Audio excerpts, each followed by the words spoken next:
Before this video starts, I just want to give a massive shout out to all my channel members. If you want to receive a shout out, then become a channel member today and you'll be shown on screen like all these other channel members here. Anyways, enjoy the video. The Battle Cats has many ways to boost the power of your units. The most obvious way is to just give your units more levels, as each level gives a 20% stat boost for every level until you hit their reduction point, which for most units is a fairly consistent point, and most units have 2 reduction points. Another way is by talents, either to give them more abilities or to further boost their stats. There are also indirect ways to buff your units in battle, such as cat combos. Famous examples of combos are the research combos, which make units like Ramen and Maze much better at defending against their trait, or turning Boulder into perhaps the most broken unit in the game. All of this is to say that there is actually another amazing way to boost the power of your units. These being the upgrades to the base itself. While most people know about upgrading the main cannons, not many people know that you can upgrade both the foundation and the style of the base as well. Part of this is because you can only start upgrading these once you beat Eldritch Forces, but even then the materials aren't exactly farmable until 0 Legends. Before you have access to 0 Legends, the only way to get Z materials is by sending an engineer with 5 of an original material and have to wait an hour just to get a single Z material. This is, of course, a major waste of time and resources, as you can optimally use those engineers and materials for more vital upgrades like the Holy Blast and Thunderbolt levels. There is one exception to this being the Z Ammonites, as so far the only way to obtain them is to forge them with your Ammonites. This could possibly change in the future, but for now, this is the only way to obtain them. Once you do get to 0 Legends, then investing in foundation and style upgrades can make a ton of would-be difficult 0 Legends and start Uncanny Legend stages, and maybe even start Stories of Legend stages easier, though if you are in 0 Legends and still don't have Starred SOL done, then like put a movie on or something, or watch more of my other videos in the background.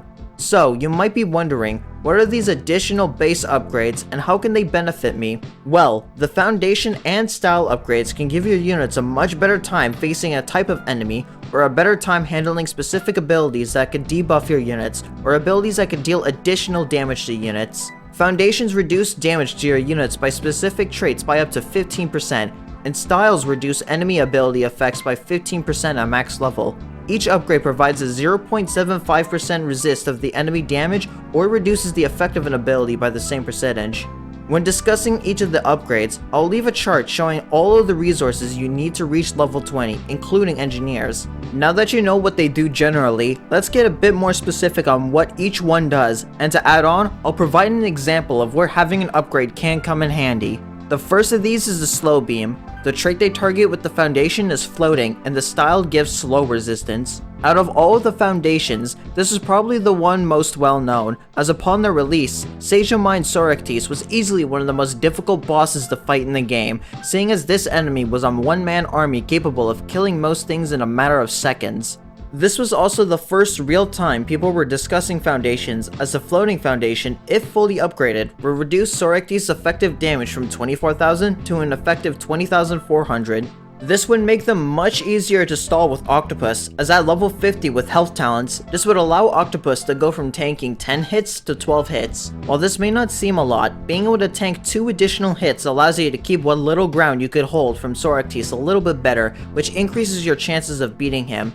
Nowadays, this isn't too necessary thanks to Carpenter, but back then, you needed everything in your arsenal to stall them for as long as possible, and this base foundation upgrade was key to that. Besides this situation, a ton of floating enemies are dual-traded enemies, meaning they tend to be used in a lot more stages. This gives the floating foundation a lot more use. Many common floating threats include Bunbun and Albro variants, as well as enemies like Golem Sunfish and Kleewon. Slow resist on its own is only really useful in making stun locks from Professor A less aggravating to deal with by dropping their slow from 2 seconds to 1.7 seconds, mainly because the slow uptime for a majority of enemies is either too high for the reduction to matter, or is so short that it barely makes an impact. With slow resist talents into the mix, this can compound the slowness of an enemy to almost non-existence, though for most units, there are better ways to not get stun locked.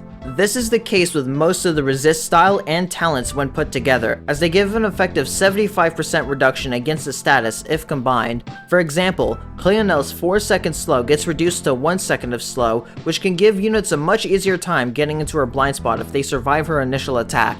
This, however, generally won't be worth the NP need for a slow resist on a unit, considering that without it, you'll still drop the slow time to 3.4 seconds, which reduces Cleonel's uptime from 84% to 70%. Our next base is the Iron Wall. The trait they target is black enemies, and the ability it targets is wave attacks.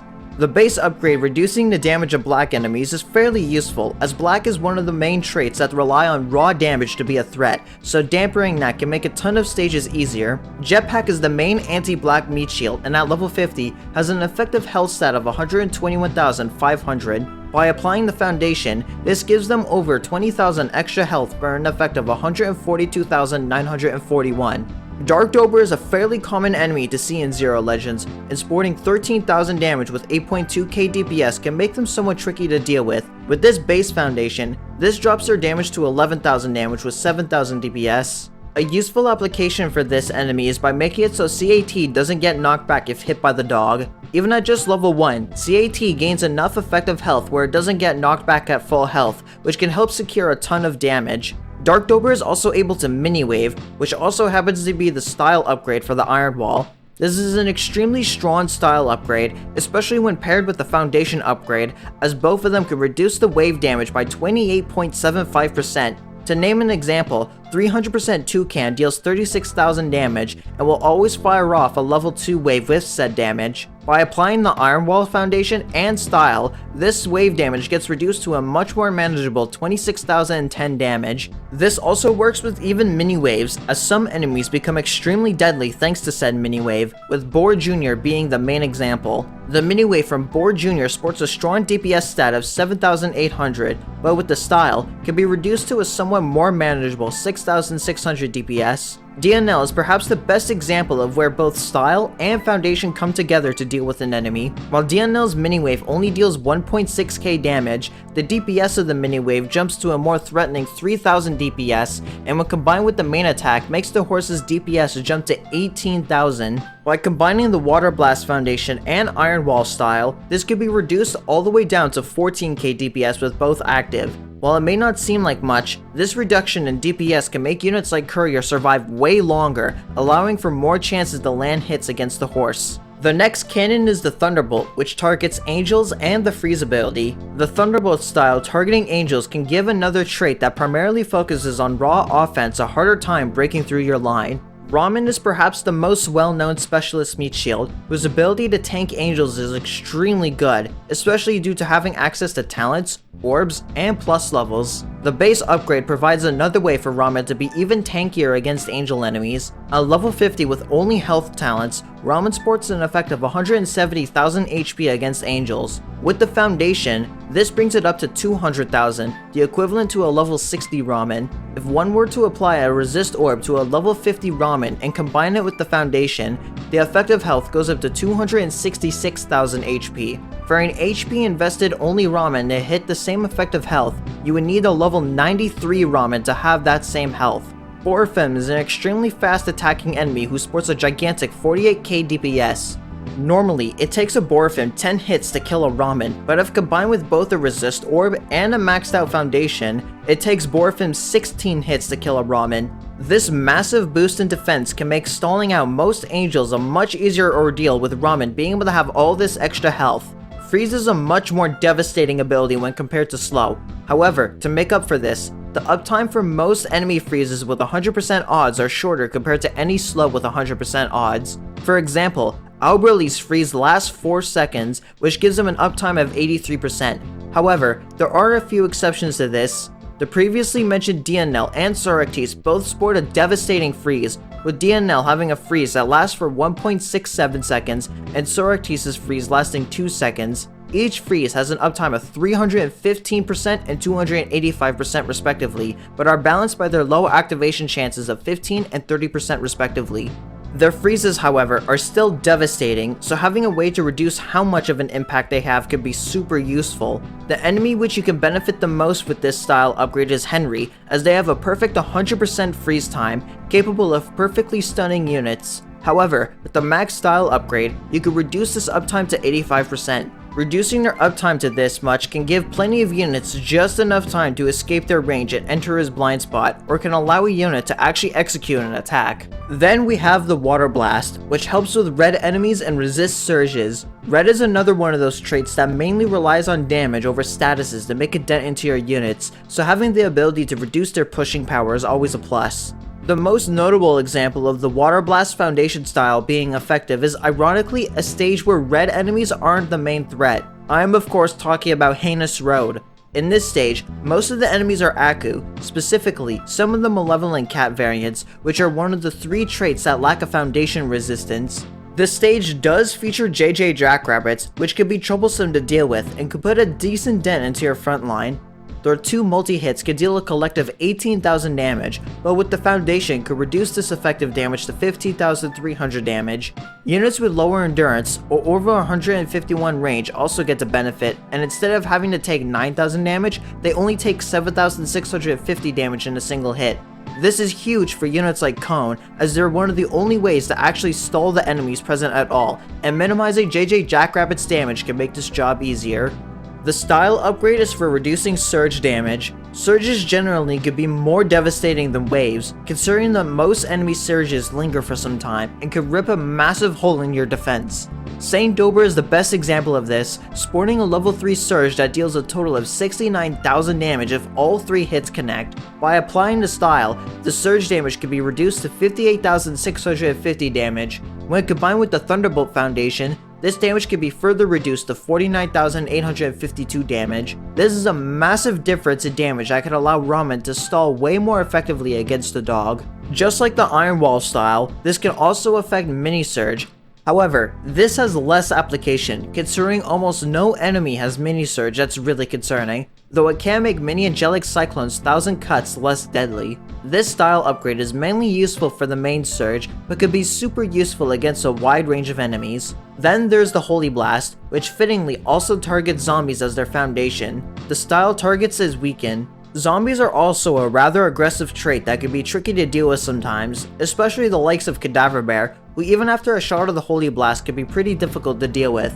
This foundation can make this enemy easier to handle, as this brings the 350% Cadaver Bear's effective DPS down from 27,000 to 23,000. Similar to Ramen, Shigon is a specialist gacha meat shield that benefits from these. At level 50 with health talents, Shigon has an effect of 155,000 HP. By applying the foundation, you add an effect of 27,000 HP to give Shigon an effect of 182,000 HP against zombies. Slapping on a Resist Orb S on Shigon brings this effective health to 243,000.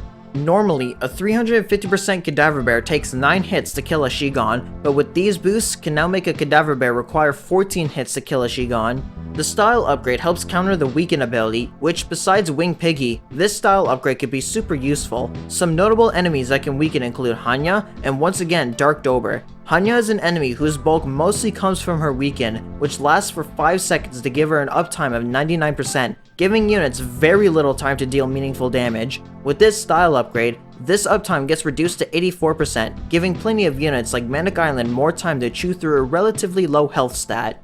Dark Dober, while having a weaken uptime of 108% even after maxing the foundation, a unit with even just 1 level in weaken resist will no longer be weakened for the full uptime. A unit that's able to benefit from this fact greatly is Immortal Kaiji. Breaker Blast, being a cannon that's meant to handle barriers on starred aliens, has the foundation fittingly countering alien enemies. This style counters the Toxic ability. Aliens are a trait that don't focus on raw offense for their leverage, but that doesn't mean there are no aggressive aliens. 200% Ostromata is perhaps the best example of an aggressive alien enemy that's commonly seen as of late, with them dealing 28,000 damage per hit. However, with the Alien Foundation, this reduces their damage to 23,800 damage. With this, Manic Eraser is now capable of surviving a hit against this blue bird.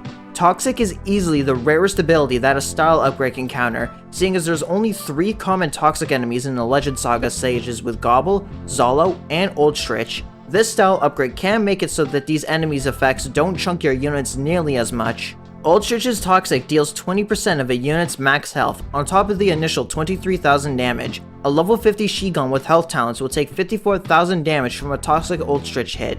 By applying the style upgrade, This could reduce the effective damage to 49,000 damage, which is enough of a difference to let Shigon survive an extra hit. Paired with the Holy Blast Foundation, and this damage is reduced further to 45,000 damage. The last cannon is the Curse Blast, which fittingly counters both the relic enemies and the curse ability. This is easily the most useful foundation upgrade for those going through Starred Uncanny Legends, as relics are always present in at least one stage of a subchapter, except for Diver City, DNA Plantation, Spacetime Distortion, and Dead Heatland.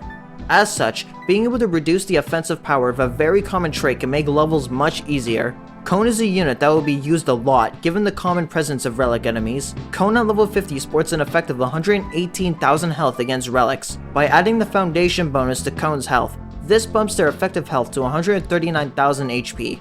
This foundation can also make Star Revival of Origin much easier, as a 120% strength and lose a hit deals 192,000 damage, which at level 50 Cone by itself can't tank the hit, seeing as they only have an effect of 169,000 HP. With the foundation, however, Cone's effective health gets boosted to 199,000 HP, giving Cone just barely enough health to tank a Star Loser strength and hit. This gives massive stalling potential, either to build up cash or to wait on unit cooldowns.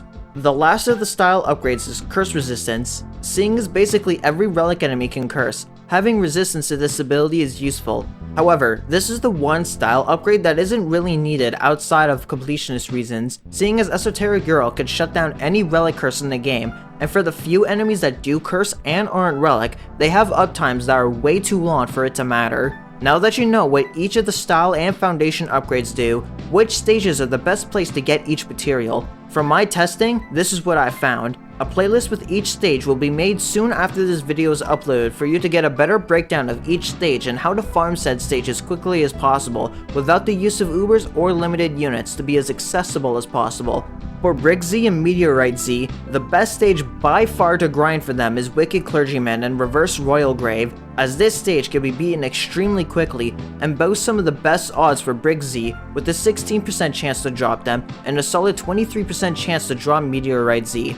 Autowalk Labyrinth and On Guard Shrine is a good stage to farm Feather Z and Coal Z, as this stage is another one that can be cleared fairly quickly. This stage provides a 19.71% chance for Feather Z and a 16.75% chance for Coal Z. Groundscraper and Konjac Valley is another good place for Coal Z, as it has an 18.27% drop rate. This subchapter is also by far the best one to get Sprocket Z, as it also sports an 18.27% chance for them. The next highest chance is a much smaller 11.82% in Resort de la Caspa. Gold Z is probably the most difficult material to find a good farming stage. However, there are two stages that can pose good spots to farm the material. The first is Tapioca Hills and Patisserie Parklands, as this subchapter offers a large 26% chance to drop a Gold Z. However, this stage could take a few minutes to clear, so if you want a faster stage with lower odds, then Isosceles Valley and Demon of Distillery Bay is your next best bet.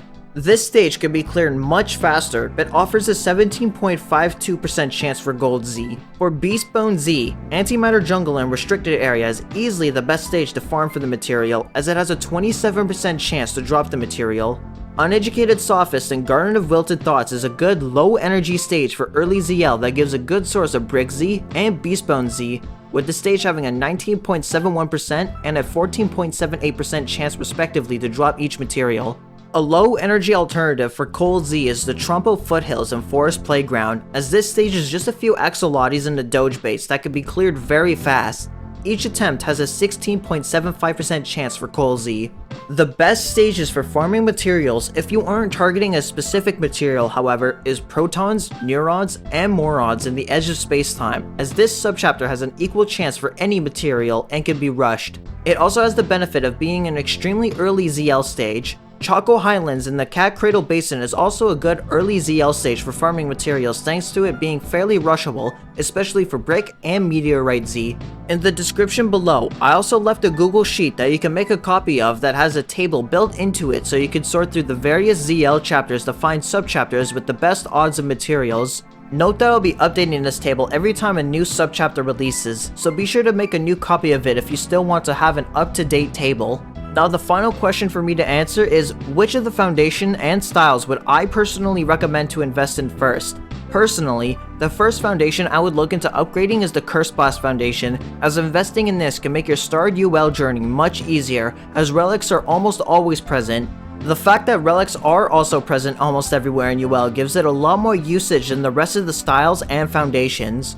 Before the introduction of Carpenter Cat, my answer would have probably been the Slow Beam Foundation, but seeing as Carpenter hardwall Surrectis, there isn't much of a reason to make this your first investment. After investing in Curse Blast Foundation, it really is just up to you where you want to invest the rest of your Z materials. It's just a matter of where you could really use some defensive patchwork. With all that said, I hope this guide into the foundation and style upgrades, as well as Z materials, has been helpful. If so, then be sure to give this video a like and subscribe to the channel if you enjoy Battle Cats content, and if there's anything you would like to add, or anything I may have missed, like a better stage to grind materials in, then please say so in the comments. Also, shout out to the following channel members: Dr. Deadly, Gamet, Virus El Perro, Just a Shark, Gross Cat the Ultra, Potato King, Ed Sushi, King Wolf, Tentacle Gaming, Clamorous, Barely Grover, Jade Rabbit, Mustafa, Janet Altenberg, and Xenolite for being silver members or higher. If you want to receive a shoutout like these channel members here, then become a silver member or higher today. Becoming a channel member supports what I do in a way that helps keep the lights on and allows me to continue making content for all of you to watch. Anyways, I hope you have a wonderful day.